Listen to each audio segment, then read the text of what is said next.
Oh man, it's way more useful. It's way better. I got all the power in my pocket.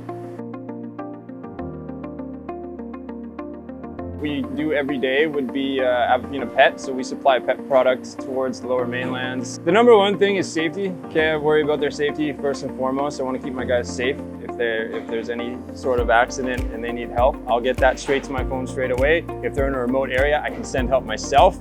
I can go out there myself. Whatever the case may be, I just have more control over the situation. And then after that, I worry about location and efficiency on the road. When I actually go to the live view, I can see how they're positioned for doing delivery drop-offs and how easy the parking is for certain locations, things of that nature. So I gain more information that way. If I want to know how long they'll be back at the warehouse, I just click the button live view. I can see where they're sitting at in traffic, and I'll have a gaze of whereabouts they are within their route, and then I can time it out nicely for them to return home.